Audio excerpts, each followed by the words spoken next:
Καλησπέρα κύριε Κοκκόλη, καλησπέρα κύριε Σοφία Μανουσάκη. Καλησπέρα. Εδώ είμαστε πάρα πολύ ωραία βολεμένοι εδώ και έχουμε χωθεί μέσα στον καναπέ. Αχ, λοιπόν, ωραία είμαστε. Ναι, και εγώ είμαι λίγο έτσι, αισθάνομαι πιο ψηλός, χωρίς να είμαι όμως. Έχεις μια προεδρική, θα έλεγα, στάση και ωραίο είναι. Τώρα που μιλάμε, ξέρεις και για όλες αυτές τις προεδρολογίες και αυτά και αυτά. Ναι, είναι από εκεί. Είναι από εκεί. Πρέπει. Εμείς απλοί πανιόνοι. Η Μπαρτσελώνα είναι αυτή. Ναι. Εντάξει, ωραία. Λοιπόν, αφού είπαμε τις σαχλαμάρες μου. Καταρχήν βρισκόμαστε στην Αθηναίδα. Ναι. Βρισκόμαστε σπίτι μας. Το θέτω έτσι. Το δεύτερο σπίτι μας. Και το λέω αυτό διότι πραγματικά ερχόμενος από έναν καταιγισμό συναυλιών στο εξωτερικό, οι οποίες ήταν μεν άκρως ενδιαφέρουσες και άκρως, πώς να το πω, δηλαδή το να πηγαίνεις σε άλλα κράτη, το να πηγαίνεις σε άλλους πολιτισμούς, σε άλλες νοοτροπίες ανθρώπων, είναι πραγματικά ωραίο, αλλά κάπου καταδέχει κουραστικό γιατί οι αποστάσεις είναι τερατώδεις. Συν το γεγονότος ότι είχα μια επιβάρυνση στην υγεία μου, την οποία όμως ξεπερνάω για να μην το κάνουμε τσίχλα, μαζεύτηκα στη χώρα μου για ένα διάστημα, όπου αυτή η χώρα μου ετοίμαζε όμορφες εκπλήξεις. Οι εκπλήξεις ήταν μουσικές φυσικά, καλλιτεχνικές. Ούτως ή άλλως είχα πάρει την απόφαση ότι δεν θα καθίσω στο σπίτι μου να κοιτάω το ταβάνι, και ούτε θα κάτσω στο σπίτι μου να, πώς να το πω, μου κάνω ένα break, αποσυντονίζομαι λίγο γλυκιά μου που με τραβάς από ένα πολύ, ναι, το έχω με το flash. Εντάξει, γίνεται κάτι έτσι, δεν μας χαλάει. Ωραία. Λοιπόν, και είπα ότι δεν θα μπορούσα να κάτσω στο σπίτι μου, απ' την άλλη όμως δεν ήθελα και την έκθεση σε μεγάλους χώρους με πάρα πολύ κόσμο, γιατί ξέρεις καμιά φορά η μαζικότητα αφαιρεί από το ουσιαστικό. Δηλαδή, έχω παίξει πολύ μεγάλους χώρους, έχω παίξει στο Ηρώδειο πολλές φορές, εκεί όμως είναι διαφορετικά τα πράγματα. Είναι ο χώρος που επιβάλλει, αν θέλεις, μία προσήλωση. Όταν πηγαίνεις όμως σε έναν χώρο που λέγεται Παρασκευή βράδυ, Σάββατο βράδυ, που είναι πιο κλαμπ, που υπάρχει το ποτό, που υπάρχει ο άλλος να χαλαρώσει, ξέρεις ότι όσο πιο μεγάλο είναι αυτό, τόσο χάνεις και την αμεσότητα με τον κόσμο. Άρα λοιπόν το ζητούμενο ήταν να βρεθεί ένας χώρος όπου να γυρίσουμε τον χρόνο πίσω και να φτάσουμε εκεί που ήμασταν παλιά, που λέγαμε ότι δεν υπάρχει απόσταση μεταξύ θεατών και μουσικών ή το ανάποδο. Και ο χώρος αυτός λοιπόν ευρέθη και είναι η Αθηναίδα. Γι' αυτό τη λέμε δεύτερο σπίτι μας, γιατί έχουμε κάνει πολύ λίγες παραστάσεις ακόμα εδώ, αλλά έχουμε νιώσει πραγματικά ότι είμαστε στο σπίτι μας. Δεν υπάρχει καμία απόσταση από τον κόσμο, γινόμαστε ένα, είτε αυτό συμβαίνει τις Παρασκευές και τα Σάββατα ας πούμε στο πιο μεγάλο πρόγραμμα, είτε σημαίνει ακόμα και τις Κυριακές που σήμερα παρακολούθησες, που είμαστε μια ομάδα ανθρώπων που αντί να βαριόμαστε τις Κυριακές τα απογεύματα, μοιραζόμαστε σε αυτόν τον χώρο όμορφη μουσική. Έχω πολλά να πω, εγώ μιλάω γενικώς πολύ, θα μιλήσω πολύ ωραία. Ήμουν και σήμερα, σαν θεατής πάντα. Ναι. Και οφείλω να πω ότι σήμερα αυτό που έκανες ήταν κάτι μοναδικό. Δεν το έχω ξαναζήσει στην Ελλάδα τουλάχιστον. Κοίταξε, ούτε στο εξωτερικό το έχω κάνει πολλές φορές. Δηλαδή, αν το έχω κάνει στο εξωτερικό, το έχω κάνει πιο πολύ ακαδημαϊκά, δηλαδή σε πιο πολύ σεμινάριο κατάσταση παρά σε ανθρώπινο επίπεδο. Δηλαδή, αυτό το οποίο γίνεται εδώ είναι ότι περιμένω, έρχομαι, δηλαδή μπαίνω στο ταξί και δεν ξέρω τι πρόκειται να κάνω. Ειλικρινά δεν ξέρω τι πρόκειται να κάνω. Δεν είναι ωραίο. Είναι υπέροχο. Είναι υπέροχο, αρκεί βέβαια και ο κόσμος να μην σε κοιτάει απλά. Δηλαδή, θα πρέπει να του δίνεις λιγάκι το τσίκλισμα να μπει μέσα στην ιστορία και να αρχίσει να σου ζητάει εκείνος. Δηλαδή, αυτό που γίνεται, ας πούμε, με το Happy Birthday του γιου και ήρθε μια κυρία σήμερα και μου λέει κάτω στον Ραβέλ. Ήταν καταπληκτική ιδέα για μένα. Δηλαδή, αυτό αυτομάτως. Δεν πειράζει. Όχι. Δεν το διάσταση γιατί εμείς έχουμε καταλάβει. Δεν πειράζει, συγγνώμη εγώ. Λοιπόν, και αυτό το οποίο γίνεται, το διαδραστικό της υπόθεσης είναι ακριβώς ότι ο κόσμος ζητάει, του αρέσει να του λέω ιστορίες. Εμένα μου αρέσει να μοιράζομαι τις ιστορίες που έχω περάσει. Αυτό που είπα σήμερα, ας πούμε, με τις καταπληκτικές γιαγιάδες που ήταν με τα κουταλάκια και το τσάι και όλα αυτά. Μα ήταν πραγματικότητα, ήταν πραγματικότητα. Άστε, δεν θες να τη φανταστείς σκηνή, γιατί εκείνη την ώρα εγώ ήθελα να ανοίξει για να με καταπιεί, έτσι. Ήταν πραγματικά. Και την επόμενη Κυριακή έχω να διηγηθώ και άλλες ιστορίες. ακόμα πιο αστείες. Επιφυλάσσω μια ιστορία, εδώ γελάει ο φίλος μου ο Κωνσταντίνος και η αγαπημένη μου Λιδία, διότι τους την έχω διηγηθεί εδώ στο χώρο που βρισκόμαστε, στο Πεναρίνι. Αυτά λοιπόν. Αυτό λοιπόν τώρα έλεγα για τις εκπλήξεις.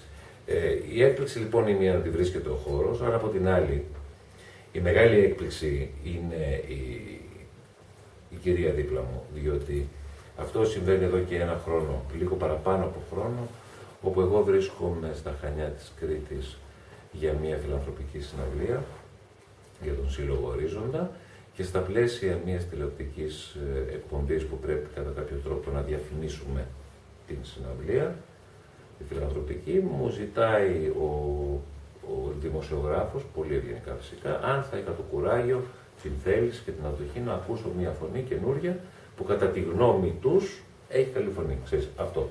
Φυσικά είπανε, δεν λέω ποτέ όχι όταν πρόκειται να ακούσω έναν νέον άνθρωπο και να τον συμβουλέψω. Απλά είμαι πάρα πολύ σκληρός με τη σκληρότητα που επιβάλλει η ευθύνη ενός ανθρώπου στο να μην δώσει λανθασμένη απάντηση, γιατί ένα παιδί μπορεί να κάνει όνειρα, να μην όμως το έχει, που λέμε. Υπευθυνότητα. Υπευθυνότητα ακριβώς. Και δεν μπορεί να πει σε έναν άνθρωπο ο οποίος, αν δεν έχει το ταλέντο, ξέρει κάτι, έχει ταλέντο για να του φανείς ευχάριστος, να είσαι αρεστός. Γιατί το πας σε άλλο δρόμο και είναι αμαρτία. Έτσι, ενώ μπορεί να έχει ταλέντο σε κάτι άλλο. Έρχεται λοιπόν η Σοφία, η οποία θα στα πει και η ίδια από τη δικιά της τη σκοπιά, γιατί έχει διαφορετική. Κάνει το πρώτο λάθος, το οποίο όταν τη ρωτάω τι θα τραγουδήσει, μου λέει ένα τραγουδί, πάνω εκείνη την ώρα δεν το θυμόμουν. Και μετά της προτείνω, εγώ της αντιπροτείνω να πει το δεν είσαι εδώ και κάνει ένα λάθος που το κάνουν φυσικά, δεν φταίει η Σοφία, αυτά είναι τα media. Κυριότερα βέβαια εσείς φταίτε, είναι δική σας η ευθύνη, διότι όταν τους δημιουργούς τους πετάνε και απλώς αναφέρουν τους ερμηνευτές, της λέω εγώ να πεις το δεν είσαι εδώ και λέει της βαλάνε. Λοιπόν, ας ήταν η Δήμητρα αυτό το κομμάτι, το έχει πει συγκλονιστικά και μάλιστα και η ίδια το έχει υποστηρίξει τους δημιουργούς, αλλά εγώ και να της λέω δεν είναι έτσι, είναι του Καρασούλου, του Παρασκευάλ και του Στέφανου Κορκολί το κομμάτι. Βέβαια, καταλαβαίνεις τώρα, έρχεται ένας άνθρωπος να τον ακούσει για πρώτη φορά και του βάζει τέτοιο πάγο, είναι λίγο άγριο. Παρ' όλα αυτά, εγώ μέσα στον Εύρο αρχίζω και παίζω και στον τόνο της Δήμητρας στην Γαλάνη και ακούω μια φωνή, αυτή που άκουσες εσύ χθες, δεν χρειάζεται να κάνω πια, γιατί έχεις ακούσει. Έχει την επίγνωση του πράγματος. Εγώ έμεινα πραγματικά αναυδός με αυτό το οποίο άκουσα. Της είπα, μάλλον της λέω, είσαι πανέτοιμη να κάνεις καριέρα και να προχωρήσεις σε αυτό. Μου λέει, εγώ δεν θέλω να κάνω καριέρα. Εγώ θέλω να τραγουδάω για τους φίλους μου και για την οικογένειά μου. Της λέω ναι, αλλά πραγματικά όταν η φύση, ο Θεός, ό,τι θες πες το, σου χαρίζει τόσο απλόχερα το ταλέντο, οφείλεις και εσύ να το μοιραστείς με τον κόσμο.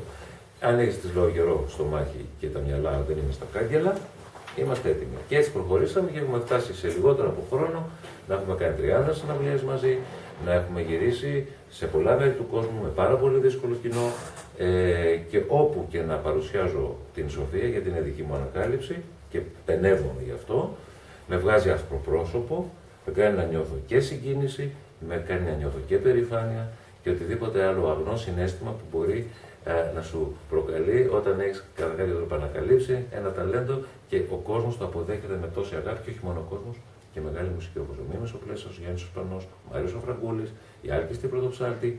Δηλαδή δεν είναι τυχαία ονόματα, είναι πολύ δύσκολα στο να πούνε ναι, είχες δίκιο, αυτό το παιδί αξίζει τον κόπο. Εσύ, Σοφία. Εγώ δεν τελείωσα, θα φτάσουμε στη Σοφία, συγγνώμη, γιατί καλά, έτσι θα είναι, δεν έχει την άνεση ακόμα των συνεντεύξεων. Και είναι πάρα πολύ καλό αυτό, γιατί σιγά σιγά έρχεται. Επίσης, θέλω να πω ότι η τύχη μου επιφύλασε και κάτι άλλο ακόμα εξίσου σπουδαίο και σημαντικό. Το φοβερό δίδυμο του String Demons, τέλος πάντων, αλλά για μένα είναι τα παιδιά φίλων μου, είναι οικογένεια. Μιλάω φυσικά για τον Κωνσταντίνο και τη Λιδία Κουντούνη, που είναι σαν να ανήκουμε, όχι σαν, ανήκουμε στην ίδια οικογένεια και μουσικά σίγουρα, γιατί έχουμε τις ίδιες τρέλες εντός εισαγωγικών, τις ίδιες αναζητήσεις, μας αρέσει να πειράζουμε τα κομμάτια με την καλή έννοια, δεν βάζουμε ταμπέλες, είναι αυτό που είπε πολύ σωστά πριν και η Λιδία, δεν υπάρχει, η μουσική είναι μία και πρέπει να το καταλάβει ο κόσμος. Και απ' την άλλη η περηφάνεια που νιώθω και αν θες και η ευθύνη που δίνω τη σκητάλη σε τόσο νέους ανθρώπους, όπως και εμένα μου τη δώσανε οι παλαιότεροι, και όχι απλά με βγάζουν, να σου πω, πώς το λένε, με κάνουν να νιώθω ο ίδιος τόσο χαρούμενος, αλλά πραγματικά ο κόσμος από κάτω, για όσους δεν τους ξέρουν, γιατί έχουν αρχίσει και γίνονται πάρα πολύ γνωστοί, ειδικά τα παιδιά έχουν κάνει και πολύ δικό τους κοινό, ξέρεις, για μένα πολύ μεγάλο δώρο αυτό. Έρχονται και μου λένε, ας πούμε, τι ωραία που έφερες τα παιδιά και είναι παρέα. Ξέρεις, μάλλον δεν τα έφερα τα παιδιά, μας ένωσε κάτι, μια συνωμοσία του σύμπαντος έγινε, εν πάση περιπτώσει, και ενωθήκαμε και είμαστε αυτοί που είμαστε και αγαπιόμαστε και αγαπάμε τη μουσική και αυτό. Και αυτό εγώ σαν θεατής, ακροατής, οφείλω να το καταθέσω. Χθες πραγματικά έφυγα και λέω, ήθελα κι άλλο να συνεχιστεί. Χριστός και Παναγία. Εντάξει, ναι, όχι, πραγματικά και εμείς δεν κουραζόμαστε. Παρόλο που κάποια στιγμή μετά νιώθεις την κούραση, αλλά μας αρέσει τόσο πολύ που παίζουμε. Αυτό όμως θα να το περνάει και το εισπράττει στον κόσμο και ο κόσμος το ανταποδίδει. Και το είδα χθες. Πόσο ενθουσιασμό χαρίσατε σε αυτούς που ήταν χθες μαζί σας. Και αυτό είναι το πιο σημαντικό. Και εδώ πρέπει να πούμε στους φίλους μας ότι πρέπει να έρθουν να δουν αυτό που συμβαίνει. Γιατί είναι μαγικό, παιδιά, πιστέψτε με. Ήθελα να πω στις ημερομηνίες που είπε πριν, ήταν πολύ σωστός ο Κωνσταντίνος. Ναι, όντως είναι αυτή η εβδομάδα, δηλαδή η Παρασκευή και το Σάββατο, όπου συνυπάρχουμε. Και η Κυριακή είναι η τελευταία θεωρητικά αυτή που κάνω αυτό το διαδραστικό ρεσιτάλ. Δεν ξέρω πώς αλλιώς ελάτε να ξεβαρεθούμε τις Κυριακές στα απογεύματα, αν θέλεις. Αλλά υπάρχει μεγάλη πιθανότητα, επειδή και μας αρέσει ο χώρος και θεωρούμε ότι είναι ένας χώρος που μας πάει αισθητικά, σαν ενέργεια, σαν όλα, και έρχεται και ένας κόσμος πολύ ψαγμένος, δεν έρχεται έτσι για να πάμε, ξέρεις. Θέλω να πιστεύω ότι θα το συνεχίσουμε. Συζητάμε επίσης με τα παιδιά, τα λέω παιδιά γιατί είναι παιδιά, συζητάμε επίσης να κάνουμε και άλλες συνεργασίες με την έννοια, δηλαδή να το προχωρήσουμε αυτό. Εγώ δηλαδή θέλω πάρα πολύ σε κάποιες πόρτες που έχω ανοίξει στο εξωτερικό, θα ήθελα πάρα πολύ, θα πολύ περήφανος να παρουσιάσω τον Κωνσταντίνο και τη Λιδία, θα ήθελα πολύ περήφανος να παρουσιάσω τη Σοφία. Και γενικώς το προχωράμε το όλο προς αυτή την κατεύθυνση. Τους άλλους μουσικά είμαστε πάρα πολύ συγγενείς. Νομίζω πιο πολύ δεν μπορεί να γίνει να είμαστε συγγενείς. Ναι. Ωραία, τώρα λοιπόν εγώ που τα πω όλα αυτά είναι στη σειρά σου. Σοφία, πες μου τη στιγμή που πήγες στο Στέφανο να σε ακούσει. Καταρχήν πώς ένιωσες? Καταρχήν δεν πήγαινα για να με ακούσει. Πήγαινα για καφέ. Αυτό είναι το αστείο της υπόθεσης. Με παίρνει ο φίλος μου και συνεργάτης μου, Γιάννης Γιαννακάκης, και μου λέει πάρε καφέ και έλα στο πνευματικό κέντρο Χανίων. Ξέρω εγώ, είναι ο Στέφανος Προκολλής. Ήμουνα με τον μπαμπά μου και του λέω τι κάνουμε. Μου λέει πάμε. Μπαίνω μέσα, περιμένω να τελειώσει η εκπομπή. Συνωμοσία ήτανε. Η Σοφία δεν ήξερε, εμένα μου το έκανε την ώρα που πήγα, έτσι. Ναι, αλλά το έμαθα τελευταία στιγμή. Και όταν ήρθε η στιγμή μου λέει ποιο τρόπο θα μου πεις, του λέω το λευκό. Μου λέει δεν το έχω αυτή τη στιγμή. Το δένεις εδώ και εκεί κάνω το τραγικό λάθος. Δεν είναι τραγικό λάθος, εντάξει, το τραγικό λάθος. Εγώ το μεγαλοποιώ. Εντάξει. Ήτανε... Και ήταν και το πρώτο μου μάθημα αυτό. Να διαβάζω αυτούς δημιουργούς. Και να τους σέβεσαι και να τους αγαπάς και να τους... Νομίζω αυτό θα την ακολουθήσει όλη τη ζωή. Κοιτάξτε, εγώ θα μιλήσω για τη Σοφία λίγο, γιατί πια με την τριβή της συνεργασίας γνωρίζεις βαθύτερα έναν άνθρωπο. Η Σοφία έχει δει πάρα πολύ καλά, παρά τον νεαρό της ηλικίας της. Πρώτον, είναι πάρα πολύ συγκροτημένο παιδί, διότι είναι ένα παιδί το οποίο δούλευε στις διακοπές του για να πληρώνει το οδείο της. Αυτό νομίζω λέει πάρα πολλά. Έτσι. Δεύτερον, είναι ένα παιδί το οποίο προέρχεται από μια οικογένεια με 5 αδέλφια, έτσι, που ακούγαν όμως στο σπίτι πάρα πολύ ωραία μουσική. Έχει τα ακούσματά της, είναι όλων των ειδών, άρα από Μοσχολιού μέχρι Κάλλας. Δηλαδή και όλο αυτό συνθέτει, έτσι, σε μια οικογένεια φτωχική, αλλά με μεγάλη αξιοπρέπεια, με έναν πατέρα καταπληκτικό που όλα τα παιδιά τα έχει, ξέρεις, είναι αυτό που χαίρεσαι να βλέπεις σε μια οικογένεια. Και χαίρομαι πάρα πολύ που η Σοφία επίσης είναι πάρα πολύ καλή μαθήτρια. Δηλαδή, εγώ είμαι σκληροπυρηνικός, είμαι πάρα πολύ ευθύς και πάρα πολύ, πώς να σου πω, καμιά φορά και αγενής, όχι αγενής με την έννοια της αγένειας, αλλά καταλαβαίνετε πώς θέλω να το πω. Κάνουμε, ας πούμε, μια συναυλία και το πρώτο πράγμα δεν θα της πω μπράβο, θα της πω έκανες λάθος, πες το. Κατεβαίνουμε. Ή ανεβαίνουμε, εξαρτάται που είμαστε. Ναι, μετά τελειώνει τη συναυλία και μου λέει έκανες λάθος εκεί, εκεί και εκεί. Τον βλέπω εγώ παγώνα, είμαι με ένα χαμόγελο από το σκηνή και κατευθείαν γίνομαι. Και καταλαβαίνω και το λάθος μου. Αλλά το θέμα είναι γιατί το κάνω. Γιατί όταν είναι ζεστό, αποτυπώνεται. Και μετά δεν ξαναγίνεται. Και βέβαια μιλάμε για λάθη, πρόσεξε, δεν μιλάμε καθόλου για λάθη φωνητικά. Μιλάμε για λάθη συγκέντρωσης. Εκεί. Δηλαδή, εκεί δεν ήσουν συγκεντρωμένοι, εκεί δεν ήσουν συγκεντρωμένοι. Και τις έχω δώσει πάρα πολύ βαρύ φορτίο. Μέσα σε ένα χρόνο η Σοφία έχει κάνει αφιέρωμα στον Μίκη Θοδωράκη, που καταλαβαίνεις τι θα πει. Αυτό τον όγκο, τον ογκόλιθο, ένα παιδί να το ερμηνεύει και οι ίδιοι άνθρωποι του Θοδωράκη, του περιβάλλοντος, να λένε δεν έχουμε ακούσει π.χ. τους δρόμους παλιούς κατά αυτόν τον τρόπο με τόση ψυχή, την όμορφη πόλη. Δηλαδή για μένα όλα αυτά τα πράγματα είναι μεγάλα δείγματα. Και μπράβο της γιατί με ακούει. Δηλαδή δεν είναι ότι τσαντίζεται, δεν είναι μια φυσιολογική αντίδραση. Εγώ ας πούμε με τους δασκάλους μου, από τη γινόμουν έξαλλος όταν μου λέγανε κάτι. Σοφία θα το ακούσει και όχι απλά θα το ακούσει, θα το κάνει και πράξη. Πρέπει να δείτε κάτι άλλο. Χθες ότι σε παρακολούθησα. Ζούσε το τραγούδι, ήταν ένα. Το σκηνικό, αυτό που βλέπαμε, ήταν μοναδικό. Το έχω δει σε λίγους καλλιτέχνες. Και αυτοί που, όπως είπε η Σοφία χθες, είναι αυτοί που κάνουν μεγάλη καριέρα. Χαμογελάει όταν τραγουδάει, εγώ είναι το πρώτο που εντόπισα. Γιατί χαίρεται. Εγώ δεν τη σκηνή του σώματος. Ναι, όχι, το χαμόγελο δεν σημαίνει μόνο λίγο αυτό. Το χαμόγελο είναι το χαμόγελο της ψυχής. Δηλαδή το σώμα της, τα χέρια της, η κινησιολογία της δίνει αυτό που πραγματικά είναι το τραγούδι.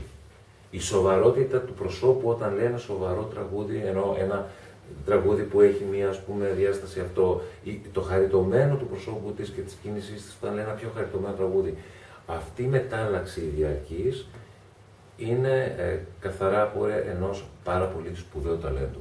Εγώ έχω κάθε ευθύνη του λόγου μου παίρνω, ενώ τις κάθε μου λέξεις, ξέρω πάρα πολύ καλά γιατί μιλάω. Το ίδιο λέω και για τα δαιμονάκια μου, τα μπουντουνάκια μου, το ίδιο λέω και για τη Σοφία. Γι' αυτό και επαναλαμβάνω, νιώθω πανευτυχής. Δηλαδή, σταλμένα από το Θεό όλα αυτά που έγιναν, από τη φύση, από τη συγκυρία, αυτό που λέω, τη συνωμοσία του σύμπαντος, ήταν ακριβώς. Παίρνεις ρεβάνς, Στέφανε. Τι ρεβάνς. Εγώ ρεβάνς θα ήθελα να πάρω πάρα πολύ καλά με τη Μάλμε, ας πούμε, που χάσαμε εκεί και δεν. Αυτές είναι οι ρεβάνς. Στην τέχνη και στη ζωή δεν παίρνεις ρεβάνς. Μαθαίνεις, γυρνάς σελίδα, πετάς τα κακός κείμενα, πετάς τις αηδίες, πετάς τα μίση, πετάς τις ζήλιες, πετάς ό,τι κακό, δεν τα σκίζεις όμως. Τα πετάς από εδώ. Το βιβλίο μένει. Τώρα να πω κάτι άλλο, Σοφία. Προχθές στο τηλέφωνο με τον Στέφανο, λέγαμε για την ελληνική μουσική. Η ελληνική μουσική είναι πολύ δυνατή μουσική. Δυστυχώς όμως δεν έχει εκπροσώπους να την προχωρήσουν, να την πάνε προς τα έξω. Δεν έχει δημιουργούς, έχει ταλέντο πολύ, δεν υπάρχει ο μεταφορέας. Και αυτό είναι το πρόβλημά μας. Και πιστεύω και συμφωνήσαμε με τον Στέφανο ότι οι δυνατότητες είναι πάρα πολλές. Και ότι κάποιοι άνθρωποι βρεθούν, ενωθούν, αυτό το μεγαλείο θα το μοιράσουμε, θα το δώσουμε, γιατί είναι ένα χάρισμα, ένα δώρο σε όλο τον κόσμο. Μήπως είναι η ώρα, Στέφανο. Αυτή η κρίση έτσι λίγο να μας αλλάξει λίγο, να καταλάβουμε τι έχουμε στα χέρια μας. Θεωρώ ότι περνάμε τη μεγαλύτερη κρίση. Καλά, δεν έχω ζήσει δικτατορίες και δεν έχω ζήσει, ας πούμε, ακραίες καταστάσεις, έτσι, γιατί ήμουν σε μια ηλικία πολύ μικρός και δεν το έχω το από εκεί. Αλλά επειδή μου αρέσει πάρα πολύ η ιστορία και διαβάζω την αληθινή ελληνική ιστορία και όχι την μούφα, συγγνώμη για την έκφρασή μου, αλλά θεωρώ ότι πάντα υπήρχε αυτό που λες, η σοβαρή αντίδραση όπου ήταν μέσα από την τέχνη, ήταν η στιγμή που γινόντουσαν οι ωραίες παρέες, οι ωραίες ομάδες μεγάλων Ελλήνων, έτσι τώρα.